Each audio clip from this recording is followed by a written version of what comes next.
آل محمد.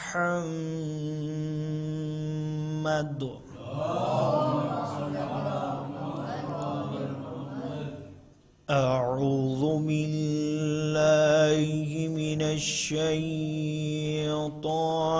اللعين الرجيم.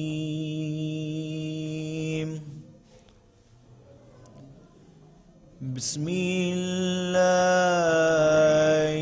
الرحمن الرحيم.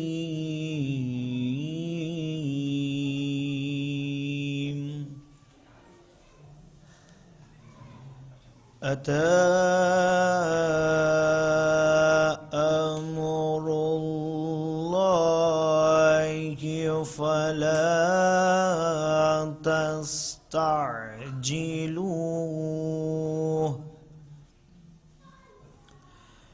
سبحانه وتعالى عما يشركون.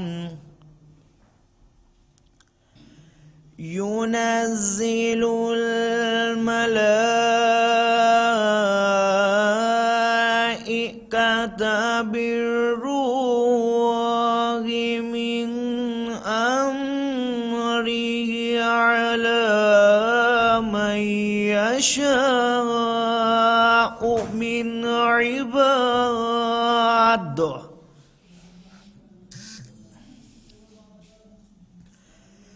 من يشاء من عباده أن أنذر أنه لا إله إلا أنا فاتقون.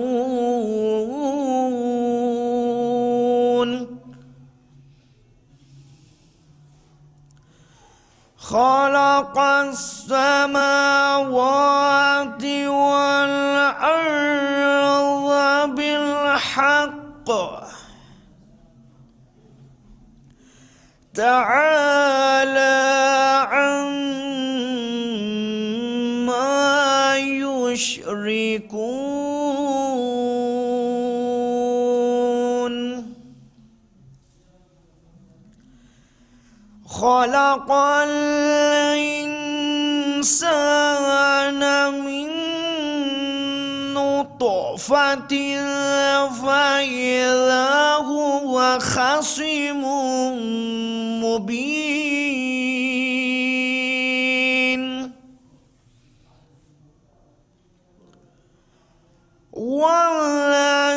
والأنعام خلقها لكم وفيها دفء ومنافع ومنها تأكلون.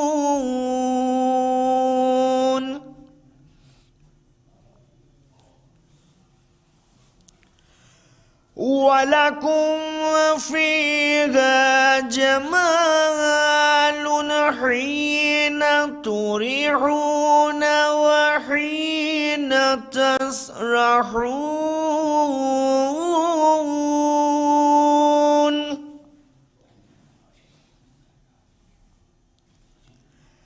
وتحملوا أثقالكم إلى بلد لم تكونوا بالغيه إلا بشق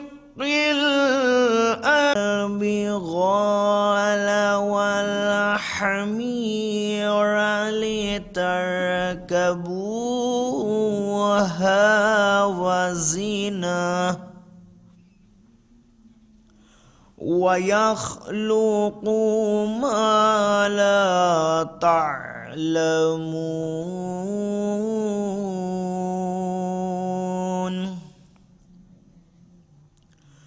وعلى الله قصد السبيل ومنها إنها جائر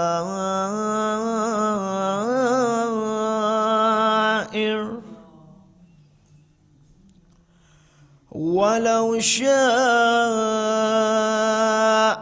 لهداكم أجمعين صدق الله العلي العظيم وصدق رسوله النبي الكريم ونحن على ذلك من الشاهدين ربنا تقبل منا إنك أنت السميع العليم اللهم صل على محمد وآل محمد. جو حضرات باہر تشریف فرمائیں ان سے معتبرانہ گزارش ہے کہ فرش مجلس پر تشریف لے آئیں. مجلس کا آغاز باقاعدہ تلاوت کلام پاک سے ہو چکا ہے.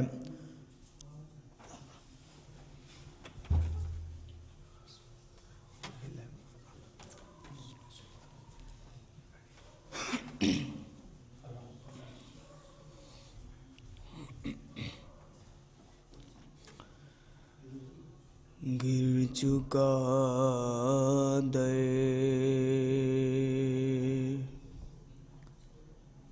فاطمہ پر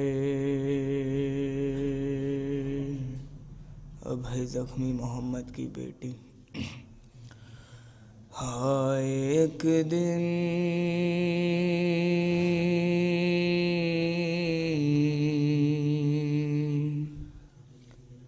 سر جھکائے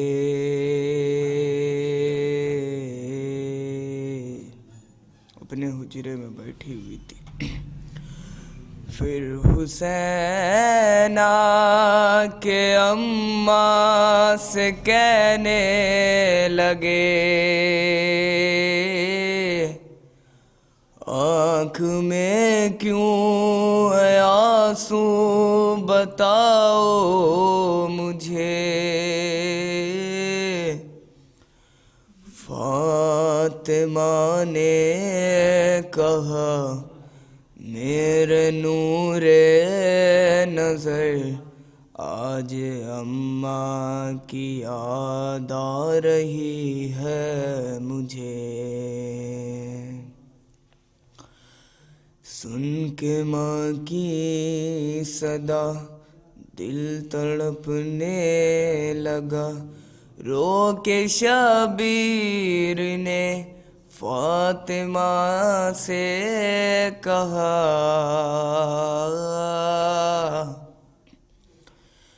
کیوں چھوڑ جاتی ہے ماں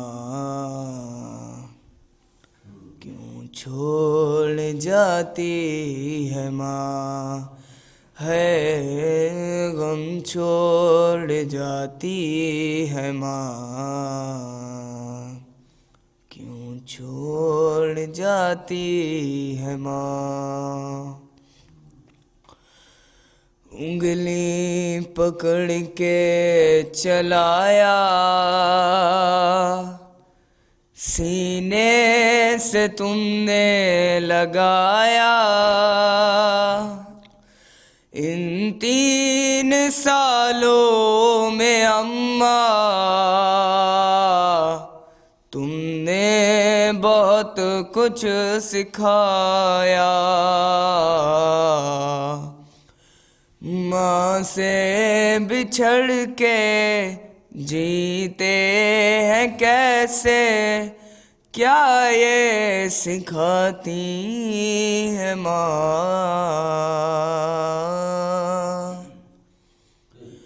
کیوں چھوڑ جاتی ہے ماں کیوں چھوڑ جاتی ہے ماں ہے غم چھوڑ جاتی ہے ماں، کیوں چھوڑ جاتی ہے ماں. دروازہ جب سے گرا ہے پہلو شکستہ ہوا ہے، ٹوٹی ہوئی پسلیاں ہے، شبیر سب جانتا ہے. تکلیف میں ہوں بچوں کو اپنے، کب یہ بتاتی ہے ماں،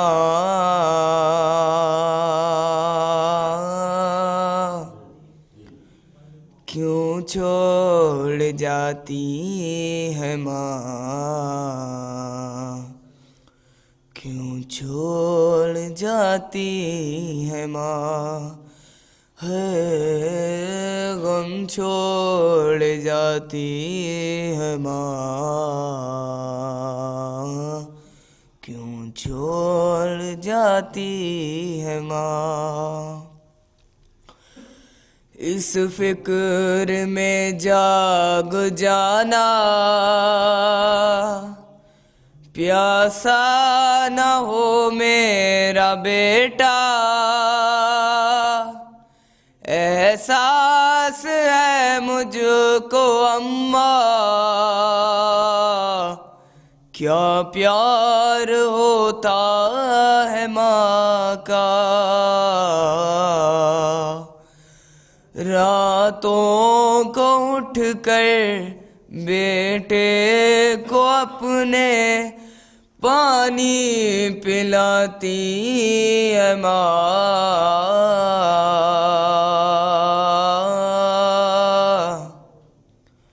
کیوں چھوڑ جاتی ہے ماں،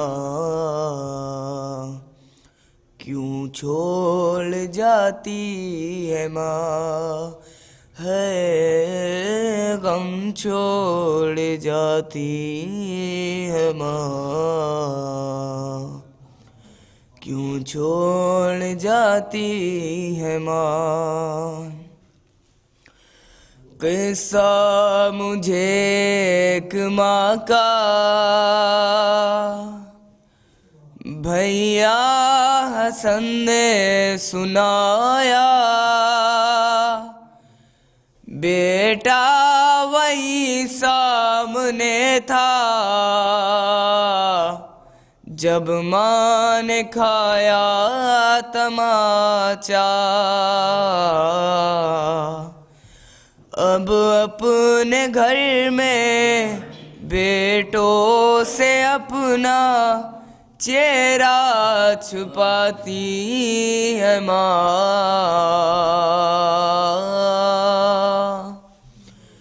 کیوں چھوڑ جاتی ہے ماں، کیوں چھوڑ جاتی ہے ماں. ہے غم چھوڑ جاتی ہے ماں، کیوں چھوڑ جاتی ہے ماں. ایک صلوات پڑھیں محمد وال.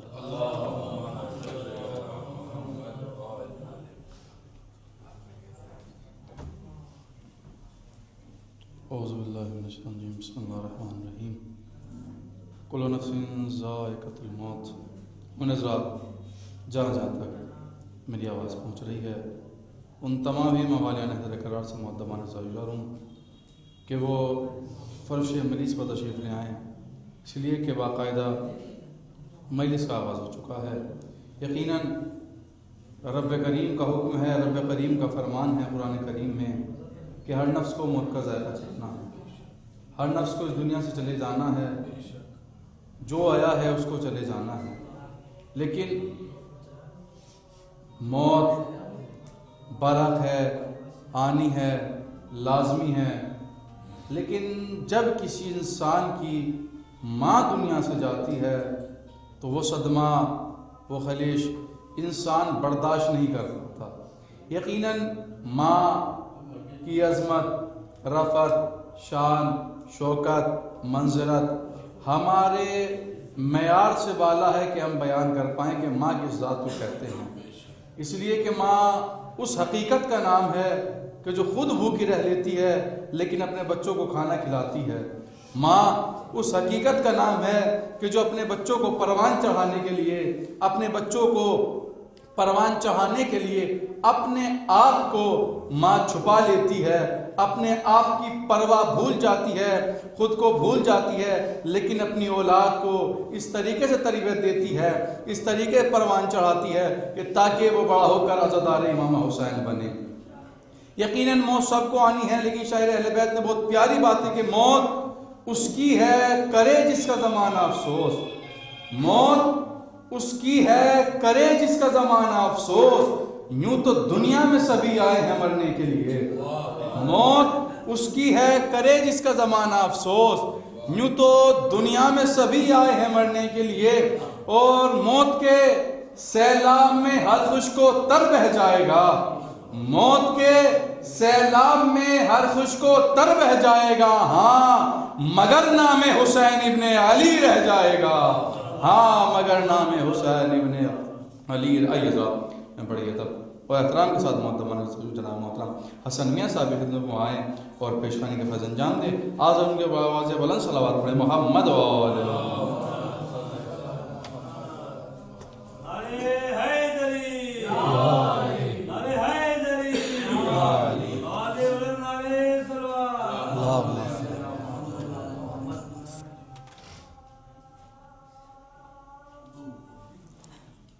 ایک اور صلوات بھیجیں حضرت۔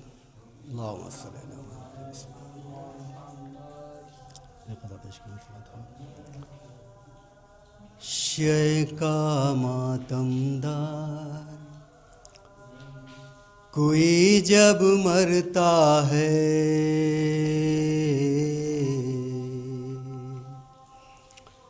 شیع کا ماتم دار کوئی جب مرتا ہے، مولا کا دیدار لحد میں کرتا ہے، شیع کا ماتم دار کوئی جب مرتا ہے،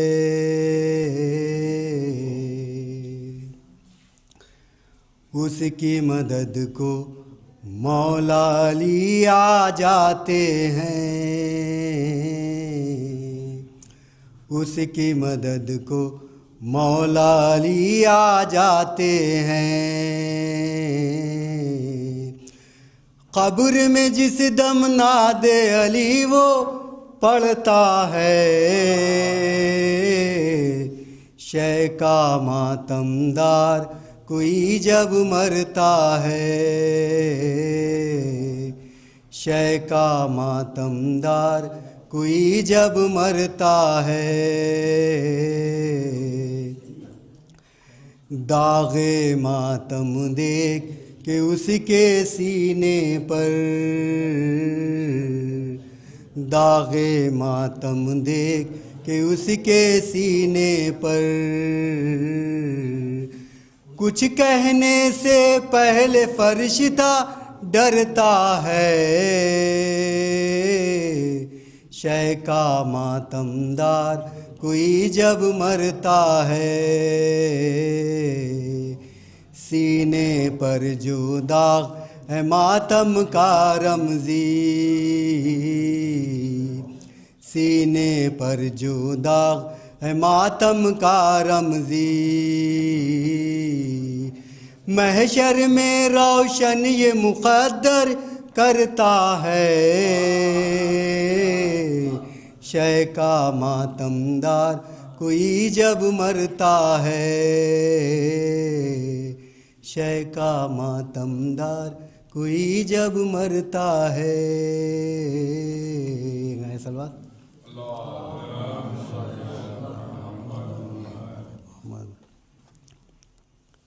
خطاب پیش کرے سماعت فرمائیں. 9 پیش کرے سماعت فرمائیں. تیرے جانے سے ہے سونا سونا مکان، تیرے جانے سے ہے سونا سونا مکان. میری مظلوم ماں، میری مظلوم ماں، ہر طرف ایک اداسی کا ہے اب سما. میری مظلوم ماں، میری مظلوم ماں، فرقت ماں میں ہے سارا گھر سوگوار. کیسے اولاد کو تیری آئے قرار، سب کے ہونٹوں پہ ہے یہی آہو فغاں. میری مظلوم ماں، میری مظلوم ماں. اے کنیزان زہرا محب ازاں، ان کے صدقے میں ہوگی شفاعت عطا. تیرے سینے پہ ماتم کے ہیں جو نشان. میری مظلوم ماں، میری مظلوم ماں. رہتے ہیں کس قدر بچے وہ سوگوار، ہوتا ہے کیا سیری بھلا ماں کا پیار. ان سے پوچھے کوئی مر گئی جن کی ماں. میری مظلوم ماں، میری مظلوم ماں. ماں کہا تو مجھے یاد آئی وہ ماں، آج تک جو لحد میں بھی سوئی کہاں. فرش ماتم پہ پرسے کو آئی یہاں. میری مظلوم ماں، میری مظلوم ماں. ہاں وہ زہرا ہے جس کی یہ ہے داستاں، درد پیہم میں جس کی رہیں پسلیاں. ہائے رونے پہ جس کے تھی پابندیاں.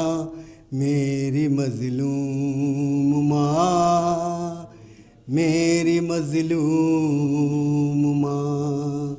تیرے جانے سے ہے سونا سونا مکان. میری مظلوم ماں، میری مظلوم ماں. ایک نئے سوال.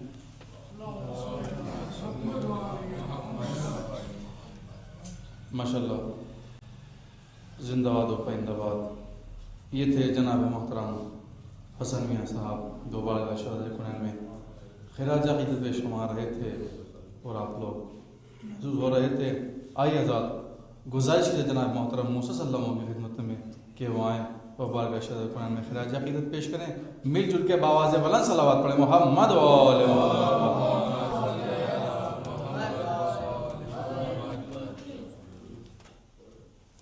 پر محمد و آل محمد صلوات.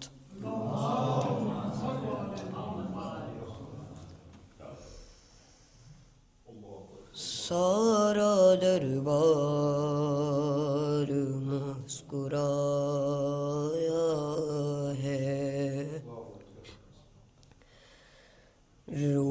جب لاڈلے محمد کی سارا دربار مسکرایا ہے. ہائے باد رسول زہرا پر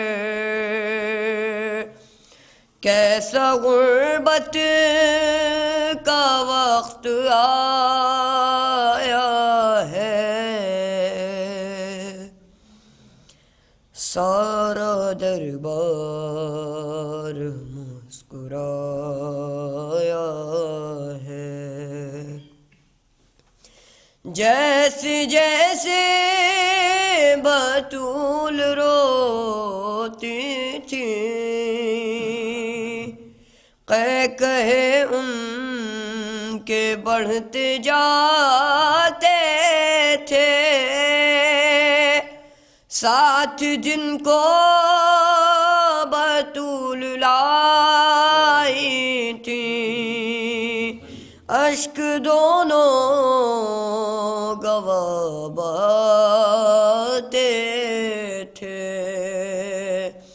سب تھے مصروف مسکرانے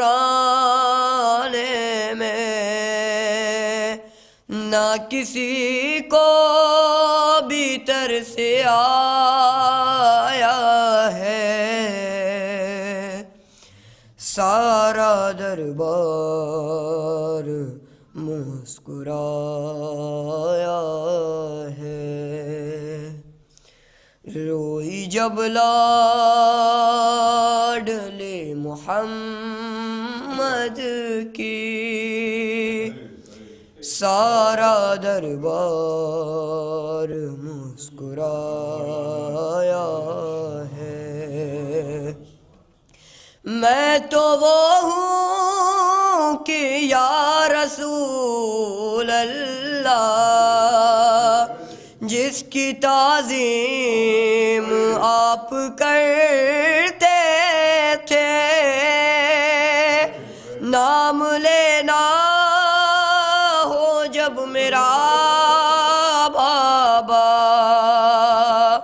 آپ پہلے درود پڑھتے تھے. کیا بتاؤں کہ مجھ پہ کیا گزری اس نے تو کہہ کے جب بلایا ہے.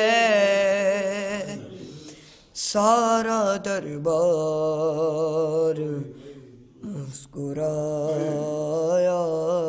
ہے. روئی جب لاڈلے محمد کی سارا دربار مسکرایا ہے. تیرے ممبر پہ بیٹھ غاصب کو تیری تحریر بھی دکھائی ہے. کر کے ٹکڑے لائن نے بابا بھرے دربار میں اڑائی ہے. پاک تحریر کو ہے ٹکڑوں میں میں نے دربار سے اٹھایا ہے.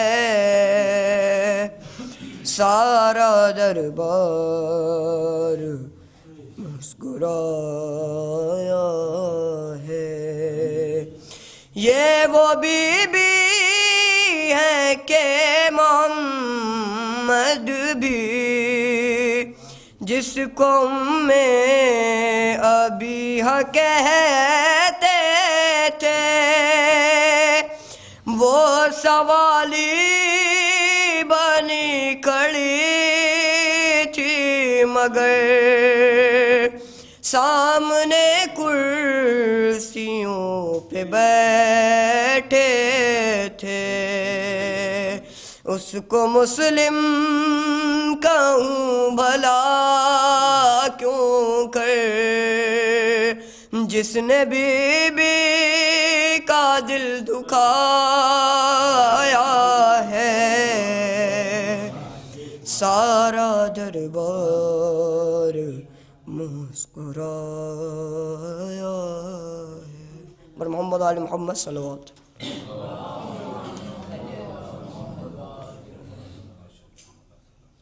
ماشاءاللہ زندہ والا پہندا بات اتنے جناب محترم رضا صلی اللہ علیہ جو بڑا ہی رسول السلام آپ لوگ بھی خوش فرما رہے تھے. یقیناً ایک مرحومہ کے سر ثواب کی مجلس ہے اور شہزادی کنین کا ذکر نہ ہو اس لیے کہ ہمارے یہاں پر ہمیشہ یہی ہوتا ہے کہ جب بھی کسی مرحومہ کی سر ثواب کی مجلس ہوتی ہے تو اس میں ذکر شہزادی کنین کیا جاتا ہے. میں چارج سے حاضر کرتا ہوں کہ اہل نجران یہ کہتے تھے مقابل ان کے، اہل نجران یہ کہتے تھے مقابل ان کے، ہم جو آ جائیں ہلاکت ہی ہلاکت ہوگی. اہل نجران اگر مصر پہنچ جائیں تو میرے ساتھ بول دیجئے گا، اہل نجران یہ کہتے تھے مقابل ان کے، ہم جو آ جائیں ہلاکت ہی ہلاکت ہوگی. تو فاطمہ ہونٹوں پر لعنت تو بہت دور کی بات، لام لے آئے زباں پر تو قیامت ہوگی. فاطمہ ہونٹوں پر لعنت تو بہت دور کی بات، لام لے آئے زباں پر تو قیامت ہوگی. یا موت کے وجہ جناب محترم رسول صاحب نے کہا تھا کہ زندگی نے لباس چھین لیا، زندگی نے لباس چھین لیا، موت نے کم سے کم کفن تو دیا. زندگی نے لباس چھین لیا، زندگی نے لباس چھین لیا، موت نے کم سے کم کفن تو دیا. تو زندگی در بدر پھراتی رہی، زندگی در بدر پھراتی رہی، موت نے مستقل وطن تو دیا. زندگی در بدر پھراتی رہی، موت نے مستقل وطن. آئیے ضرور گزارش ہے جناب محترم نواب اختر صاحب کے وہاں اور بارگاہ شرف قرآن میں خیرات عزت پیش کریں. مل جل کے بابا سے بلند صلوات پڑھیں. محمد و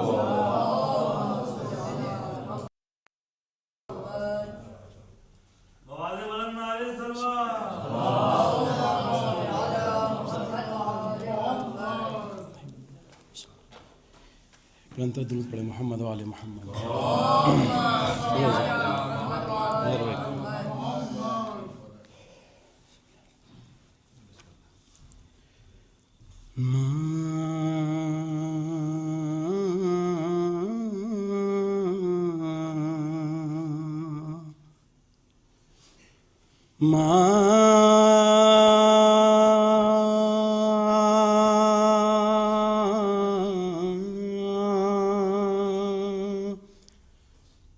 تیرے جانے سے،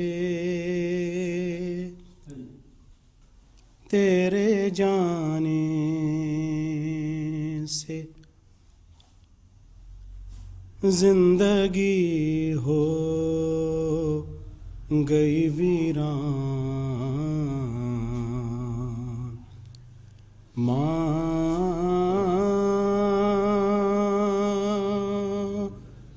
تیرے جانے سے گھر بھی اب لگتا ہے سنسان. ماں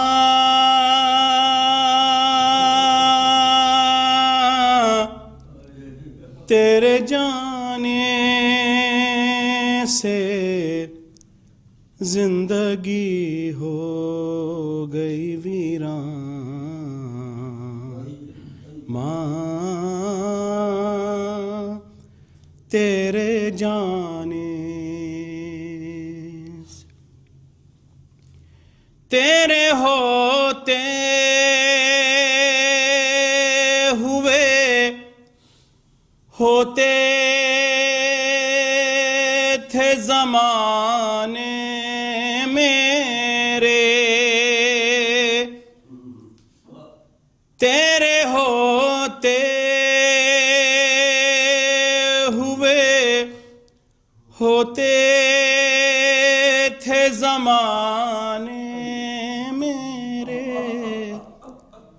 لگتے ہیں اب سبھی انجام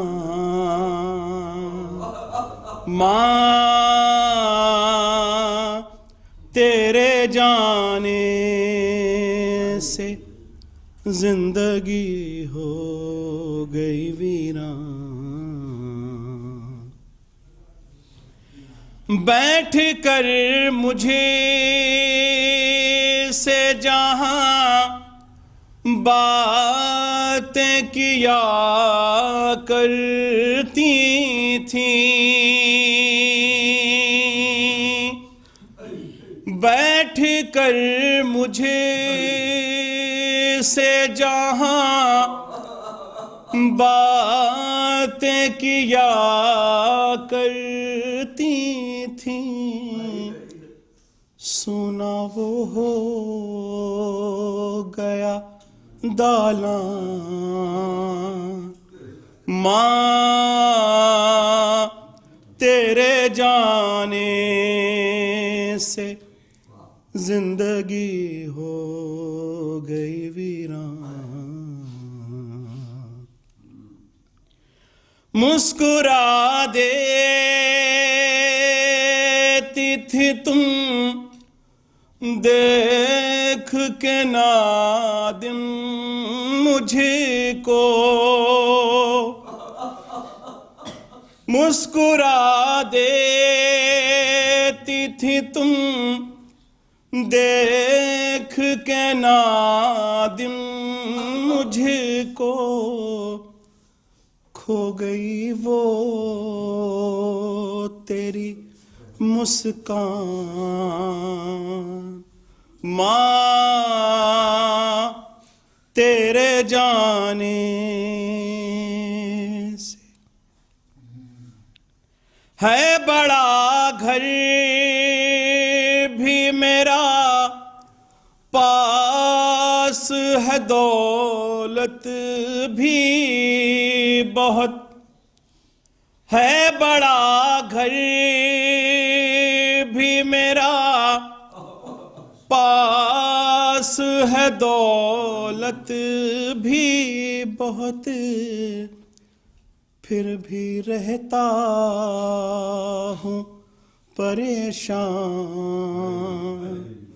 ماں تیرے جانے تو نے شبیر پہ رونا بھی سکھایا ہے مجھے تو نے شبیر پہ رونا بھی سکھایا ہے مجھے یاد کتنے کروں احسان یاد کتنے کروں احسان ماں تیرے جانے سے ماں سے لپٹے ہوئے روتے ہوئے کہتے تھے حسین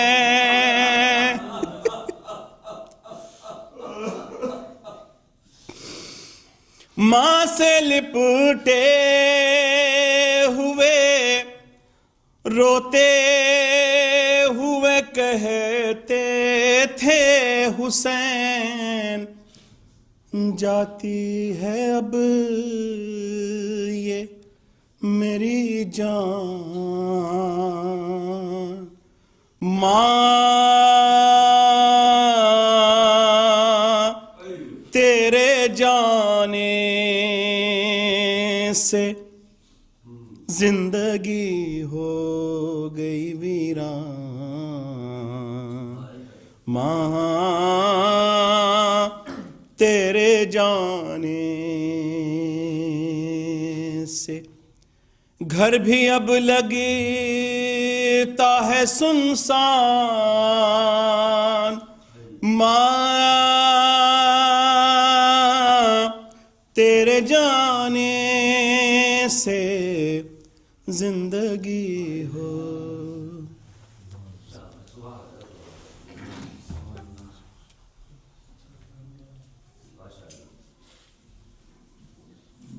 ماشاء اللہ جزاک اللہ. زندہ باد پائندہ باد ہے جناب محترم نواب اختر صاحب. جمعہ کے بعد ایک بہترین کلام، بڑا دلسوز کلام آپ لوگ بھی ہوش گزار کر رہے تھے. اور یقیناً ماں کیسی نعمت ہے، کیسی حقیقت ہے کہ جس کو ہم بیان ہی نہیں کر سکتے. ماں کسے کہتے ہیں، کیا ہے ماں؟ ایک ماں کے حوالے، ایک ماں کے لیے مجلس منعقد کی گئی ہے اور ہمارے بزرگ بھائی کی والدہ کا انتقال ہوا ہے. خدا ان کی بھی مغفرت فرمائے، درجات کو بلند فرمائے اور مرحومہ کی بھی درجات کو بلند فرمائے. میں حاضر کر دیتا ہوں ماں کے حوالے سے. ماں کسے کہتے ہیں کہ کیسے نہ بزرگ بھائی، کہ کیسے نہ اس کا ذکر کروں بات بات میں. دیکھیے گا اگر ماں سے محبت ہوگی تو ضرور بولے گی کیسے نہ اس کا ذکر کروں بات بات میں، جس نے حیات پھونکی ہے میری حیات میں. نہیں ذرا سا میرے ساتھ جڑ کے بولیے اگر ماں سے محبت ہوگی کہ کیسے نہ اس کا ذکر کروں بات بات میں، کیسے نہ اس کا ذکر کروں بات بات میں، جس نے حیات پھونکی ہے میری حیات میں. تو میں نے کھنگال ڈالی ہے رشتوں کی ہر لغت، میں نے کھنگال ڈالی ہے رشتوں کی ہر لغت. ارے ماں جیسی کوئی ذات نہیں کائنات. میں نے کھنگال ڈالی ہے رشتوں کی ہر لغت، میں نے کھنگال ڈالی ہے رشتوں کی ہر لغت. ماں جیسی کوئی ذات نہیں کائنات میں، ماں جیسی کوئی ذات نہیں کائنات میں. تو سجدوں سے پہلے دیکھ لو ماں خوش ہے یا نہیں. سجدوں سے پہلے دیکھ لو ماں خوش ہے یا نہیں. ہے سب سے پہلی شرط یہی واجبات میں. سجدوں سے پہلے دیکھ لو ماں خوش ہے یا نہیں. ہے سب سے پہلی شرط یہی واجبات میں کہ مرتبہ آل پیمبر کا سمجھ لے دنیا. مرتبہ آل پیمبر کا سمجھ لے دنیا. ہم نے اس واسطے نیزے پر تلاوت کی ہے. مرتبہ آل پیمبر کا سمجھ لے دنیا. ہم نے اس واسطے نیزے پر تلاوت کی ہے. تو اس کے چھالوں نے سکھایا ہے ادیبوں کو شعور. اس کے چھالوں نے سکھایا ہے ادیبوں کو شعور. جس نے جلتے ہوئے شعلوں میں خطابت کی ہے. اس کے چھالوں نے سکھایا ہے ادیبوں کو شعور. جس نے جلتے ہوئے شعلوں میں خطابت کی ہے کہ پڑھ کے نہجے بلاغہ و قرآن لوگ اچھے ادیب ہوتے ہیں. تیرے خطبوں کا فیض ہے دیوی.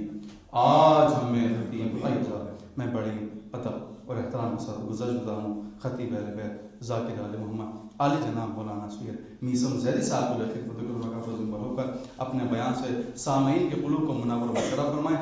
آپ قبلہ کے طرف بآواز بلند صلوات پڑھیں محمد و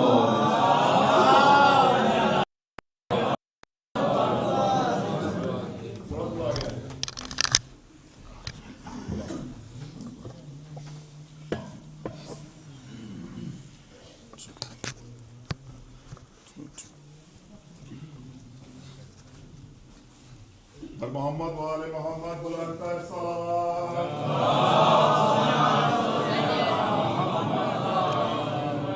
حضرات ایک مرتبہ سورہ حمد اور 3 مرتبہ سورہ اخلاص کی تلاوت فرما کر مرحومہ نسرین بانو بنت تقی حسین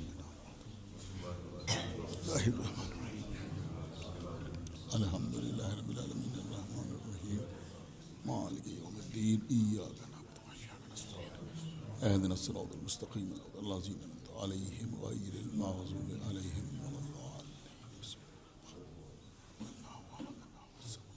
یولد بسم اللہ الرحمن الرحیم.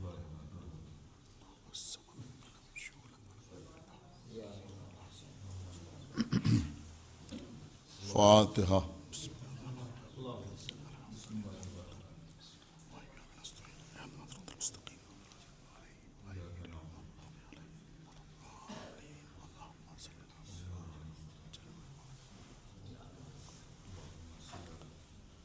أعوذ بالله السميع العلي العظيم من الشيطان اللعين الرجيم بسم الله الرحمن الرحيم الحمد لله الذي هدانا لهذا وما كنا لنهتدي لولا أن هدانا الله لقد جاءت رسل ربنا بالحق الصلاة والسلام على سيدنا ونبينا وشفيعنا ومولانا ومولى الثقلين جد الحسن والحسين أبي القاسم محمد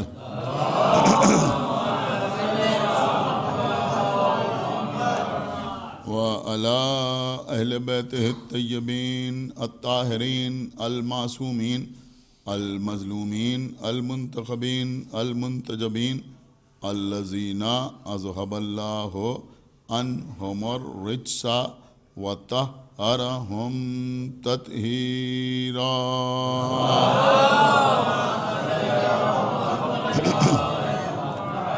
ولعنة الله على أعدائهم وقتلتهم وغاصبي حقوقهم ومنكري فضائلهم ومصائبهم أجمعين من الآن إلى يوم الدين أما بعد فقد قال الله سبحانه تبارك وتعالى في كتابه المجيد وفرقانه الحميد وقوله الحق بسم الله الرحمن الرحيم يا أيها الذين آمنوا أوفوا بالعقود صلوات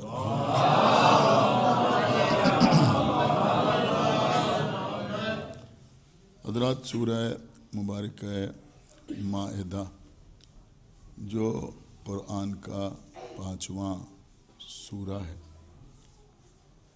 یہ سورہ ہمارے اور آپ کے لیے بہت زیادہ اہمیت کا حامل ہے۔ اس کا سبب یہ ہے کہ اسی سورہ مبارکہ میں آیہ بلغ بھی موجود ہے اور آیہ تکمیل دین بھی موجود ہے،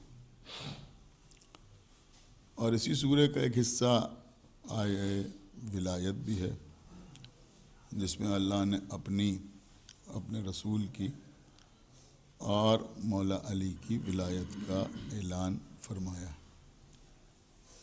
تو اس سورہ کی پہلی آیت کا ایک مختصر سا حصہ ہے جس کو میں نے سرنامہ سخن قرار دیا ہے۔ ارشاد رب العزت ہو رہا ہے بسم اللہ الرحمن الرحیم کے بعد یا ایہا الذین آمنوا، اے ایمان لانے والوں، یعنی اے کلمہ پڑھنے والوں، اے کلمہ شہادتین اپنی زبان پر جاری کرنے والوں۔ یہ وضاحت میں نے صرف اور صرف اس لیے کی کہ کلام الہی میں بہت سی آیات ایسی ہیں جن کی ابتدا یا ایہا الذین آمنوا سے ہوتی ہے، خاص طور سے ایسی تمام آیات کہ جن میں اللہ نے کسی امر کا حکم صادر فرمایا ہے یا پھر محرمات سے روکا ہے، تو اکثر مواقع پر اللہ نے گفتگو کا آغاز یا ایہا الذین آمنوا سے کیا ہے۔ اب اگر اس کا بالکل ورڈ بائی ورڈ یا لفظ بلفظ ترجمہ کیا جائے لغوی اعتبار سے تو یہی ہوتا ہے کہ اے ایمان لانے والوں یا اے صاحبان ایمان۔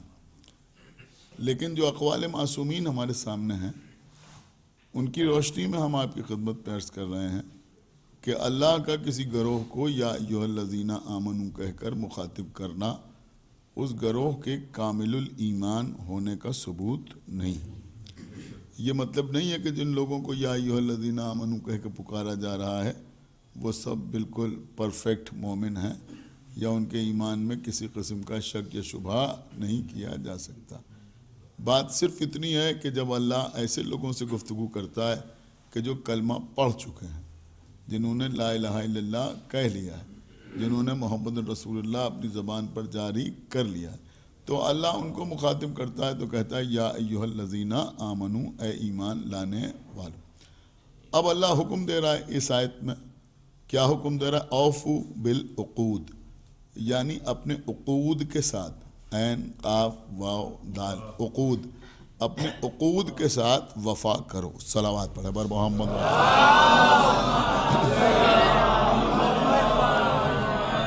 دیکھیے عام طور پر جب اس آیت کو پیش کیا جاتا ہے تو علماء، خطباء، ذاکرین یہ بات پڑھتے ہیں، اور کوئی غلط بھی نہیں پڑھتے ہیں، کہ اللہ حکم دے رہا ہے کہ اپنے وعدوں کے ساتھ وفا کرو، یا اپنے وعدوں کو وفا کرو۔ میں آپ کی خدمت میں عرض کروں کہ یہ وعدہ اور عقد یا وعدے اور عقود یہ قریب المعنی ہے، ہم معنی نہیں۔ ایک صلوات پڑھیں پر محمد۔ میری بات کو آپ سمجھنے کی کوشش کریں کہ اگر یہ تمام زبانوں کا قاعدہ ہے کہ اگر دو الفاظ مختلف زبانوں سے تعلق رکھتے ہوں، ایک عربی کا ہو ایک فارسی کا ہو، یا مثلا ایک لفظ اردو کا ہو ایک لفظ ہندی کا ہو، ایک لفظ فرانسیسی زبان کا ہو اور ایک لفظ جرمن کا ہو، تو یہ ممکن ہے کہ ان کے معنی ایک ہوں۔ لیکن اگر ایک ہی زبان کے دو الفاظ ہیں تو ہو سکتا ہے کہ ہم ان دونوں الفاظ کو ایک معنی میں استعمال کرتے ہوں، لیکن وہ ہم معنی ہوتے نہیں، ان میں کچھ نہ کچھ فرق ضرور ہوتا ہے۔ صلوات پڑھیں پر محمد۔ جس کو اہل زبان جانتے ہیں، جس کو لسانیات کے ماہرین اچھی طرح سے جانتے ہیں۔ میں نے ایسے بہت سے الفاظ پر تقریریں کی ہیں، ذاکری کی ہے، مجلسیں پڑھی ہیں، مثلا فاتر اور خالق، مثلا مودت اور محبت۔ ایک صلوات پڑھیں پر محمد۔ تو ان میں تھوڑا سا فرق ضرور ہوتا ہے۔ اب قبلہ شعراء کے لیے یہ آسانی ہوتی ہے۔ دیکھیے یہ شاعری جو ہے یہ بھی ایک پورا علم ہے، اور علم کے ساتھ ساتھ فن بھی ہے، تو اس میں بہت سے قواعد بھی ہیں، بہت سے قوانین بھی ہیں جن کی پابندی کرنا پڑتی ہے، اور کچھ رعایتیں بھی ہیں۔ کچھ مسئلے ایسے ہیں کہ نثر میں آسان ہیں، نظم میں مشکل ہیں، اور کچھ معاملات ایسے ہیں جو نثر میں مشکل ہیں، نظم میں آسان ہیں۔ تو نظم میں جو آسانیاں ہیں ان میں ایک آسانی یہ بھی ہے کہ نظم میں یا اشعار میں جو قریب المعنی الفاظ ہیں ان کو ہم معنی کے طور پر استعمال کر لیا جاتا ہے، اور اسی کو ضرورت شعری کہا جاتا ہے۔ صلوات پڑھیں پر محمد۔ وہ تو آسان ہے۔ تو میں آپ کی خدمت میں عرض کرنا چاہوں گا کہ عقد اور وعدہ قریب المعنی ہے، یعنی اگر آپ سمجھنا چاہتے ہیں عقد کو تو وعدے کو سمجھ لیں تو آپ کی سمجھ میں آ جائے گا کہ عقد کا مطلب کیا ہے۔ لیکن عقد کے معنی کچھ اور ہوتے ہیں، وعدے کے معنی کچھ اور ہوتے ہیں، نظر کے معنی کچھ اور ہوتے ہیں۔ یہ سب قریب المعنی ہیں۔ اب ظاہر سی بات ہے کہ میں نے آپ کے سامنے جو آیت پڑھی ہے اس میں نہ نظر کا لفظ ہے نہ وعدے کا لفظ ہے، بلکہ اس میں لفظ جو ہے وہ ہے عقود۔ عقود جو ہے یہ عقد کی جمع ہے۔ کس کی جمع ہے؟ عقد کی جمع ہے۔ اگر ایک ہوگا تو اسے عقد کہا جائے گا، اگر بہت سے ہوں گے تو انہیں عقود کہا جائے گا۔ میرے خیال میں یہاں جتنے حضرات بیٹھے ہوئے ہیں یہ عقد کے معنی سے اچھی طرح واقف ہوں گے۔ ایک صلوات پڑھے بر محمد۔ دیکھیے آج کی اس مجلس کو بہت غور سے سنیں، نہایت پڑھے لکھے حضرات میرے سامنے بیٹھے ہوئے ہیں، اور میں سمجھ رہا ہوں کہ میری بات جو ہے وہ آپ تک پہنچے گی ضرور، اور میں سمجھانے کی کوشش کروں گا بچوں کو بھی کہ عقد کے معنی سے آپ واقف ہیں۔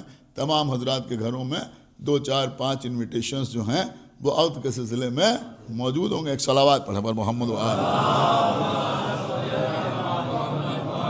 ہو سکتا ہے جو حضرات یہاں بیٹھے ہیں ان میں سے بھی کچھ اٹھ کے کسی عقد میں جائیں تو عقد جو ہے وہ لفظ ہمارے یہاں استعمال ہوتا ہے، لیکن عقد کا لفظ قبلہ یہاں پر بھی تھوڑی سی غلط فہمی ہوتی ہے کہ ہمارے یہاں عقد کو نکاح سمجھا جاتا ہے اور نکاح کو عقد سمجھا جاتا ہے۔ صرف ایک ہی عقد لوگ جانتے ہیں، انہوں نے کہا عقد کا مطلب ہے نکاح، ہم سمجھتے ہیں عقد کا مطلب نکاح اور نکاح کا مطلب عقد، لیکن حقیقت یہ ہے کہ نکاح کے معنی کچھ اور ہیں اور عقد کے معنی کچھ اور۔ ہو سکتا ہے اس وقت بچوں کے لیے کوئی نئی بات پیش کر دی جائے کہ بھائی عقد کا مطلب کچھ اور ہوتا ہے اور نکاح کا مطلب کچھ اور ہوتا ہے. صحیح لفظ جو ہے وہ ہے عقد نکاح. اگر عقد نکاح کہا جائے تو میں سمجھتا ہوں بات کی زیادہ وضاحت ہو جائے گی. ایک صلوات پڑھے بر محمد تو اب میرے خیال میں آپ سمجھ سکتے ہیں کہ عقد نکاح اگر لفظ استعمال ہو تو عقد اور ہے اور نکاح اور ہے. عقد کے معنی اور ہے, نکاح کے معنی اور ہے. تو اب عقد کسے کہتے ہیں؟ دیکھیں آپ میری طرف دیکھیں, ایک صلوات پڑھے بر محمد دیکھیں بڑی اہم گفتگو ہے تو میں چاہتا ہوں کہ بات رائے گا نہ جائے اور کچھ باتیں بھی آپ تک پہنچ جائیں کہ عقد کے جو لغوی معنی ہیں, یعنی اگر ڈکشنری میں آپ دیکھیں یا یوں سمجھیں کہ جو پرائمری میننگ ہے, یعنی سب سے پہلے بنیادی معنی عقد کے کیا ہیں؟ عقد کا مطلب ہوتا ہے باندھنا. بات آپ کی سمجھ میں آئی؟ عقد کا مطلب ہوتا ہے باندھنا. باندھنے کو کہتے ہیں عقد. میرے خیال میں اب آپ تھوڑا قریب ہو گئے. تھوڑا اور آگے بڑھیے, عقد کے معنی اور کیا بیان ہوتے ہیں, یعنی لغوی اعتبار سے اور کیا بیان ہوتے ہیں؟ عقد کے معنی ہے باندھنا. عقد کے معنی ہے رسی سے باندھنا. کیسے باندھنا؟ ایک صلوات پڑھے بر محمد باندھنا بھی, یعنی اگر آپ رسی سے بھی نہ بھی باندھیں تب بھی اسے عقد کہا جائے گا, اور رسی سے باندھنا اس کو بھی عقد کہا جاتا ہے. کچھ اور آگے بڑھیے, رسی میں گرہ باندھنا, گرہ باندھنا, گانٹھ باندھنا, اس کو بھی کہتے ہیں عقد. اب آپ بہت خاموش ہیں, آپ کی خاموشی توڑنے کے لیے میں ایک جملہ آپ کی خدمت میں عرض کروں کہ مولا علی کو مشکل کشا بھی کہا جاتا ہے اور عقدہ کشا بھی کہا جاتا ہے.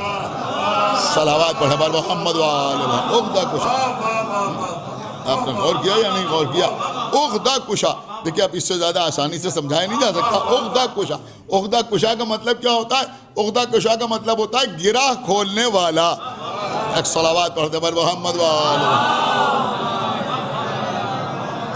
اب یہ بھی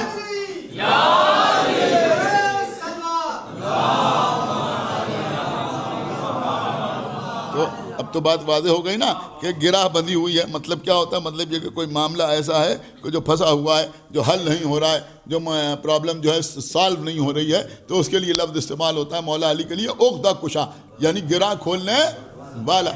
گرہ کھولنے والا, معاملے کو سلجھانے والا. اس کو جتنا بھی آپ وسعت دینا چاہیں اتنا دے سکتے ہیں. تو عقد کے معنی گرہ. لیکن اصطلاحی طور پر عقد کا مطلب کیا ہوتا ہے؟ اصطلاحی طور پر عقد کا مطلب ہوتا ہے معاہدہ. اب میرے خیال میں بات پہنچ گئی. عقد کا مطلب ہوتا ہے ایگریمنٹ. عقد کا مطلب ہوتا ہے ڈیل. ایک صلوات پڑھے پر محمد اب آپ نکاح والے عقد تک پہنچے یا نہیں؟ ایک صلوات پڑھے پر محمد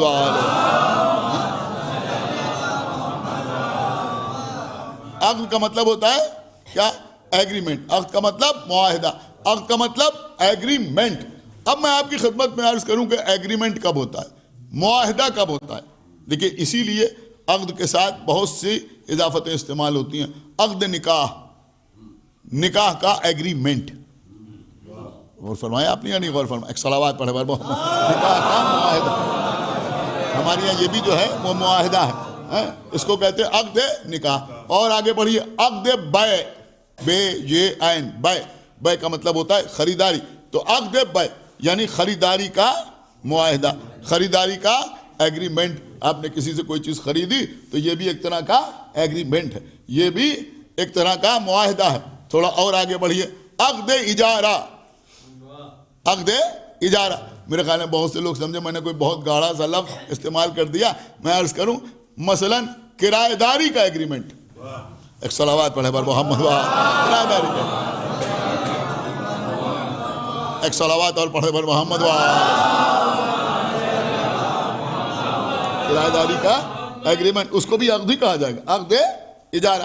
یہ کیا ہے کہ کرایہ داری کا ایگریمنٹ ہے. یا مثلا عقد اجارہ کہ زمرے میں یہ سب بھی آئے گا کہ آپ نے کسی سے کسی کام کے سلسلے میں, مزدوری کے سلسلے میں کوئی ایگریمنٹ کیا تو وہ بھی عقد اجارہ کہلائے گا. تو عقد کا مطلب ہوتا ہے ایگریمنٹ. دیکھیں دھیرے دھیرے بات آگے بڑھی ہے, سارے معاملات ابھی کلیئر ہو جائیں گے کہ اب عقد کے لیے, ایگریمنٹ کے لیے جس کو وفا کرنے کا حکم اللہ نے قرآن میں دیا ہے کہ اگر کسی سے کوئی ایگریمنٹ کرو, کسی سے کوئی معاہدہ کرو تو اس کے ساتھ وفا کرو. غور کیا آپ نے یا نہیں غور کیا؟ یہ بڑی پریشانی کی بات ہے کہ ہم سمجھتے ہیں نماز، روزہ، حج، زکوٰۃ اس کے آگے دین کچھ ہے ہی نہیں، یہ مسئلہ نہیں ہے، بلکہ اللہ کہہ رہا ہے اگر کسی کے ساتھ ایگریمنٹ کرو، معاہدہ کرو تو اس کے ساتھ بھی وفا کرو. یعنی اگر نماز قضا کرنا گناہ ہے تو عقد کر کے یا ایگریمنٹ کر کے اسے توڑنا بھی گناہ ہے. ایک صلوات پڑھیں بر محمد وآلہ. کسی قسم کا بھی اب سمجھے؟ اللہ نے قرآن مجید میں صاف صاف حکم دیا کہ اوفو بالعقود، یعنی اپنے عقد کے ساتھ، اپنے ایگریمنٹس کے ساتھ، اپنے معاہدوں کے ساتھ تم وفا کرو. اب کس وقت معاہدہ ہوتا ہے، ایگریمنٹ کیسے ہوتا ہے؟ دیکھیے ایگریمنٹ کے لیے دو چیزیں ضروری ہیں. پہلی بات تو یہ ضروری ہے ایگریمنٹ کے لیے، معاہدے کے لیے، کہ کم سے کم دو فریق ہوں، دو پارٹیز ہوں تو ان کے درمیان ایگریمنٹ ہوگا. دو نہیں ہوں گے تو ایگریمنٹ کیسے ہوگا؟ اکیلا آدمی ایگریمنٹ تھوڑی کرے. دو آدمی ہوں گے تو انہی کے درمیان تو ایگریمنٹ ہوگا. تو دو آدمیوں کے درمیان ایگریمنٹ ہوتا ہے. دوسری بات کیا ہے، دوسری شرط کیا ہے ایگریمنٹ میں؟ ایگریمنٹ میں دوسری شرط یہ ہوتی ہے کہ ایک طرف سے آفر ہو اور دوسری طرف سے ایکسیپٹنس ہو. صلوات پڑھیں بر محمد وآلہ. ایک طرف سے آفر، اللہ جانے آپ نے سمجھا یا نہیں سمجھا میں کیا عرض کر گیا. ایک طرف سے آفر ہو، دوسری طرف سے ایکسیپٹنس ہو. جب یہ دونوں چیزیں ہوں گی تو اسے معاہدہ کہا جائے گا. یہی آفر اور ایکسیپٹنس شریعت کی زبان میں ایجاب اور قبول کہلاتا ہے. صلوات پڑھ دے بر محمد وآلہ. بھائی صلوات کو پڑھ دیں بر محمد وآلہ. ایجاب اور قبول. میں بہت آسانی سے آپ کی خدمت میں بات کو پیش کر دینا چاہتا ہوں. مثلا آپ کسی کی دکان پہ گئے، دیکھیں یہ بھی عقد بیع کیا ہے، ایگریمنٹ کیا ہے. کسی سے کوئی چیز آپ خرید رہے ہیں تو وہاں ایگریمنٹ کیسا ہوتا ہے؟ اب وہاں کوئی لیجر نہیں ہوتا، یا کوئی کاغذ نہیں ہوتا، یا کوئی کورٹ اسٹیمپ نہیں ہوتا، واٹر مارک نہیں ہوتا، لیکن ہوتا وہاں پہ بھی معاہدہ ہے. آپ نے دکاندار سے کہا بھائی ہم کو یہ صابن چاہیے، ہم کو یہ دودھ کی تھیلی چاہیے، ہم کو یہ چیز چاہیے، بسکٹ کا پیکٹ چاہیے. اسے نکال کے آپ کے سامنے رکھا، اس نے کہا 50 روپے کا ہے.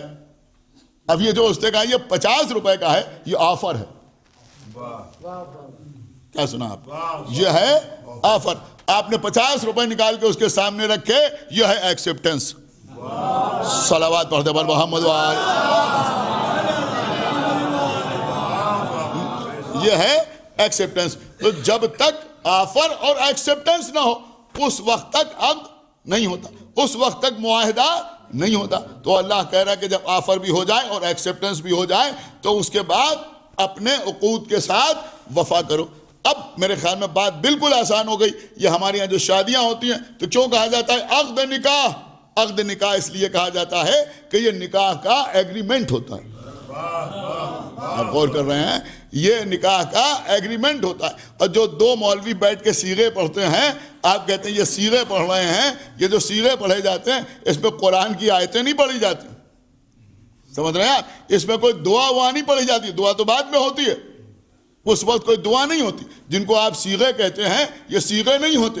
یہ بھی صرف اور صرف آفر اور ایکسیپٹنس ہی ہوتا ہے، جس کو ایجاب اور قبول کہتے ہیں. صلوات پڑھیں بر محمد وآلہ. بات آپ تک پہنچ گئی یا نہیں؟ جس کو ایجاب اور قبول کہتے ہیں. تو اب ایجاب و قبول جو ہوتا ہے وہ کیسے ہوتا ہے؟ کبھی غور سے دیکھیے تو یہ جو 4 بار 5 بار 6 بار اور 7 بار صیغے پڑھ دیے جاتے ہیں، یہ صرف آپ کے اطمینان کے لیے ہوتا ہے. ایک صلوات پڑھیں بر محمد وآلہ. اگر ایک بار بھی ایجاب و قبول ہو جائے تو نکاح ہو جاتا ہے. سمجھا؟ عقد کا انعقاد ہو جاتا ہے. اگر صرف ایک بار ہو جائے، ایک بار ایجاب اور ایک بار قبول، ایک بار آفر ایک بار ایکسیپٹنس ہو جائے تو معاملہ ختم ہو جاتا ہے. لیکن صرف دل کی تسلی کے لیے اور دوسروں کے اطمینان کے لیے، سمجھ رہے ہیں آپ؟ علماء جو پڑھاتے ہیں نکاح وہ 2 بار 3 بار 4 بار 5 بار جتنی بار چاہیں وہ پڑھ دیں، یا الفاظ بدل کے پڑھیں. ایک صلوات پڑھیں بر محمد. لیکن مسئلہ صرف یہی ہوتا ہے کہ ایک بار میں سمجھتا ہوں کہ اس کو اور آسانی سے میں آپ کی خدمت میں عرض کر سکتا ہوں کہ سلام مستحب ہے، جواب سلام واجب ہے. ہم نے کہا سلام علیکم، آپ یقین مانیں اگر آپ صرف وعلیکم کہہ دیں تب بھی جواب ہو جاتا ہے. یعنی اگر آپ وعلیکم السلام نہ کہیں، صرف وعلیکم کہہ دیں کہ اور تم پر بھی، تب بھی جواب سلام جو واجب ہے وہ ادا ہو جاتا ہے. لیکن اب اس کے بعد جو آپ کہتے ہیں مزید کہتے ہیں، وہ اس لیے کہتے ہیں کہ اجر میں اور اضافہ ہو، ثواب میں اور اضافہ ہو. ایک صلوات پڑھتے ہیں محمد وآلہ محمد. دیکھیں ہو سکتا ہے آپ سوچ رہا ہوں کہ یہ میں آج پڑھ کے آ رہا ہوں، لیکن میں آپ کی خدمت میں جان بوجھ کے عرض کر رہا ہوں. اور عزیزوں انہی مسائل سے فضائل برآمد ہوتے ہیں. آپ نے کبھی اس بات پر غور کیا؟ دیکھیے ہمارے سماج میں کیا ہوتا ہے، اگر کہیں شادی کا معاملہ ہو تو پیغام کدھر سے جاتا ہے عام طور پر؟ میں کہا بھائی لڑکے والے جو ہیں وہ لڑکی والوں کی طرف پیغام بھیجتے ہیں. یہی تو ہوتا ہے نا. اکثر لوگ کہتے ہیں بھائی ہماری تو لڑکی، ہم لڑکی والے، ہم کہاں پیغام بھیجیں گے، پیغام تو ادھر سے آنا چاہیے. تو عام طور پر جو پیغام جاتا ہے وہ کدھر سے جاتا ہے؟ لڑکے والوں کی طرف سے جاتا ہے. لیکن جب نکاح ہوتا ہے تو آپ کو معلوم ہے کیا ہوتا ہے؟ خدا کے لیے بیدار ہوئیے، نہیں توجہ فرما رہے ہیں آپ. جب نکاح ہوتا ہے تو کیا ہوتا ہے؟ جب نکاح ہوتا ہے تو کیا ہوتا ہے؟ قبلہ جب نکاح ہوتا ہے تو لڑکے والوں کی طرف سے آفر نہیں ہوتا ہے. وہ جو دو مولوی بیٹھ کے پڑھاتے ہیں، دولہا دلہن خود بھی چاہیں بہتر ہے کہ وہ خود ہی پڑھ لیں، لیکن کیونکہ ان کو نہیں آتی عربی مثلا نہیں پڑھ سکتے تو وہ کسی کو وکیل کر لیتے ہیں. تو وہ اپنے وکیل کی طرف سے نکاح پڑھاتے ہیں. ایک طرف سے آفر، ایک طرف سے ایکسیپٹنس، ایک طرف سے ایجاب، ایک طرف سے قبول. لیکن ایجاب کدھر سے ہوتا ہے؟ کہ لڑکی والوں کی طرف سے. آفر جو ہوتا ہے وہ لڑکی والوں کی طرف سے ہوتا ہے، اور جو لڑکے والا ہے وہ قبول کرتا ہے. صلوات پڑھیں بر محمد وآلہ محمد. خدا کے لیے بھائی پڑھا لکھا مجمع بیٹھا ہوا ہے، اگر آپ نے محسوس کر لیا اس نقطے کو تو یہ مرحوم نسرین بانوں کے لیے بہترین ایصال ثواب قرار پائے گا. بہت توجہ آپ حضرات کی چاہتا ہوں. تو ہمیشہ ایجاب کدھر سے ہوتا ہے؟ لڑکی والوں کی طرف سے، دلہن کی طرف سے. اور قبول کدھر سے ہوتا ہے؟ کہ دولہا کی طرف سے. یہ کیوں رکھا گیا ایسا؟ ہونا تو یہ چاہیے تھا. غور کیا آپ نے؟ ہونا تو یہ چاہیے تھا. ارے بھائی آدم و حوا دونوں دنیا میں آئے تو اللہ نے آدم کو حکم دیا کہ تم حوا کے پاس جاؤ. سنا آپ نے یا نہیں سنا؟ حوا کو حکم نہیں دیا اللہ نے کہ تم آدم کے پاس جاؤ. تو یہ آدم کے بیٹے نکاح کیسے کر رہے ہیں؟ بھائی ہونا یہی چاہیے نا کہ لڑکے والوں کی طرف سے آفر ہو اور لڑکی والے قبول کریں. لیکن اسلامی شریعت میں لڑکی کی طرف سے ایجاب، لڑکے کی طرف سے قبول. آپ کو معلوم ہے محمد کی شریعت میں اس طرح سے نکاح کیوں ہوتا ہے؟ اس لیے ہوتا ہے کہ جب پیغمبر کی شادی ہوئی تو پیغام پیغمبر نے خدیجہ کو نہیں دیا بلکہ خدیجہ نے پیغمبر کو. صلوات پڑھیں محمد وآلہ محمد. خدیجہ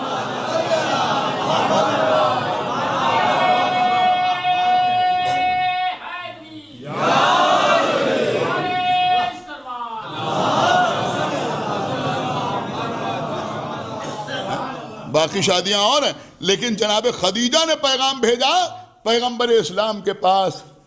پیغمبر بھی اگر پیغام بھیج دیتے تو کوئی مسئلہ نہیں تھا، لیکن قبلہ اگر پیغمبر اسلام پیغام بھیجتے تو مخالفین یہ کہتے کہ مالدار خاتون تھی.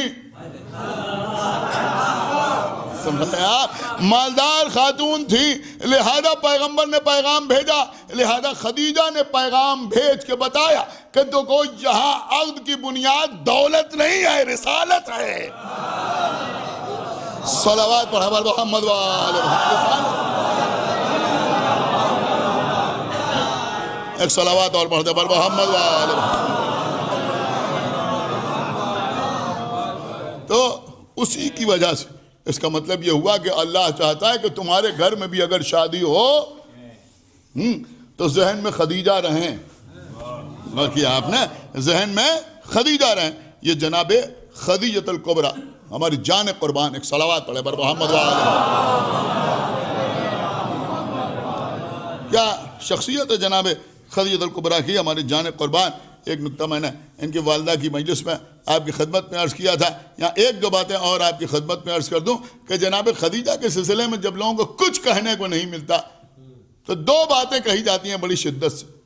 ایک بات تو یہ کہ جناب خدیجہ بیوہ تھیں، ان کی شادی ہو چکی تھی.